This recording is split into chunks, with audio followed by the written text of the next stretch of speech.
U.S. forces during their What Russian a retreat out of fucking joke. Afghanistan. Let's talk through some of the military implications of what we're seeing on the ground there with former Marine, member of the Annexed Security Team from Benghazi, Mark Geist, and former First Lieutenant in the Army's 101st Airborne, Arkansas Senate candidate Jake Beckett. Thank you both for being with us, gentlemen. Hey, thank you, Shannon. Jake, let me start with you. What do you make of that video and seeing what has fallen into the hands of, listen, there are a lot of groups over there, a lot of bad guys to choose among, but we've left a lot behind, people and equipment. Well, today the American people saw the consequences of the pathetic weakness and incompetence of the Biden administration. Tonight, my prayers are with the families of those brave Marines who today made the ultimate sacrifice, laid down their lives in defense of this country. My prayers are with their families who were receiving those phone calls, who were speaking with chaplains. My heart breaks for them. But I'm also enraged because this administration is so clearly brain dead. I mean, we've seen the reporting. This administration gave lists of American citizens and Afghan allies in Kabul who were trying to still make their way to the airport, who were trapped behind enemy lines. They gave them lists. Look, I just can't underscore the profound stupidity. Whoever is left on that list will be assassinated from these dumb motherfucking administration. Who are being led by just total incompetent fools. It makes me sick to my stomach. And we'll say this president has continuously praised our service members unreservedly and has given them credit for being brave and the best force in the world. I agree, folks here at Fox News at Night, and I'm sure our viewers agree as well. I want to play something from Dan Hoffman. He's a former CIA station chief. Here's what he said with us last night on this show.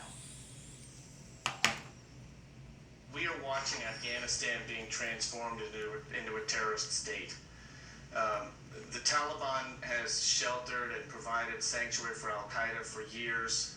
It is a petri dish of terrorist threats to our nation, and right now, our military is there, but not with the kind of force that we once had. Mark, you have up-close and personal experience with this region and with many of those groups. What is your reaction to Dan talking about the fact that that is a petri dish for terrorism, and now we have lost partners in that fight?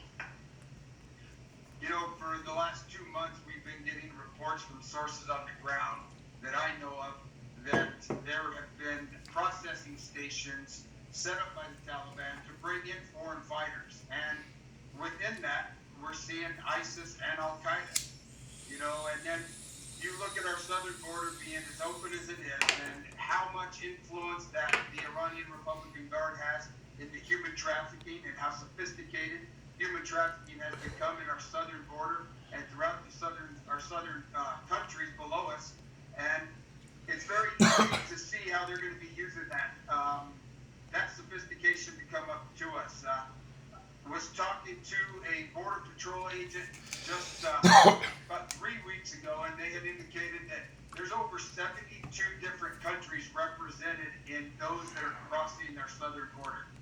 And recently there was 2 Yemeni nationals that have been detained by our Customs and Border Patrol.